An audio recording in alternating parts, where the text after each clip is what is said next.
5 വർഷം മുമ്പ് ആശുപത്രിയിൽ നിന്നും ഓടി രക്ഷപ്പെട്ട പ്രതിയെ കുറ്റിപ്പുറം പോലീസ് കൊടൈക്കനാൽ പൂണ്ടിയിൽ നിന്നും പിടികൂടി. 2020 ഡിസംബർ 12-ന് കുറ്റിപ്പുറം ചോലവളവിൽ നടന്ന ആക്സിഡന്റിൽ വാഹനത്തിൽ നിന്നും 2 കിലോ കഞ്ചാവുമായി നല്ലളം സ്വദേശി സൽമാൻ ഫാരിസ്, കൽപ്പറ്റ കുറ്റിക്കുന്ന് സ്വദേശി നൌഷീർ എന്നീ പ്രതികൾ സഞ്ചരിച്ച വാഹനമാണ് അപകടത്തിൽപ്പെട്ടത്. പരിക്ക് പറ്റിയ സൽമാൻ ഫാരിസിനെ ആശുപത്രിയിൽ പ്രവേശിപ്പിച്ചു.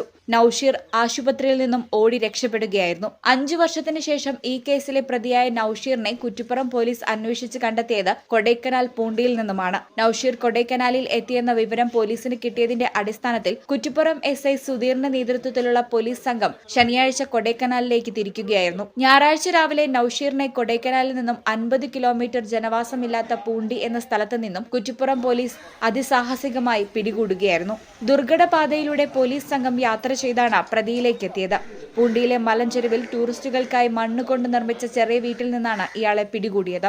Kuttippuram police inspector K. നൌഫലിന്റെ നിർദ്ദേശപ്രകാരം SI KS Sudheer, SCPO Pradeep, CPO Sherin John, Anil എന്നിവരാണ് പ്രതിയെ പിടികൂടിയ സംഘത്തിലുണ്ടായിരുന്നത്. കുറ്റിപ്പുറം പോലീസ് ഇയാളെ മറ്റു കേസുകളിൽ ഉൾപ്പെട്ടിട്ടുണ്ടോ എന്ന് ചോദ്യം ചെയ്തു വരികയാണ്. മഞ്ചേരി NDPS കോടതിയിൽ ഹാജരാക്കിയ പ്രതിയെ റിമാൻഡ് ചെയ്തു. വയനാട്, എറണാകുളം, ബാംഗ്ലൂർ തുടങ്ങിയ സ്ഥലങ്ങളിലും ഇയാളുടെ പേരിൽ കേസുകൾ നിലവിലുണ്ട്. ഈ ചാനൽ കുറ്റിപ്പുറം. ഇടനെഞ്ചിലെ സ്വപ്നം മികച്ച ജോലിയാണെങ്കിൽ ഇനി ചിറകു വിരിച്ചു പറക്കാം. Empire college of science. Empire College of Science, Moondal, Kuttipuram, Malappuram.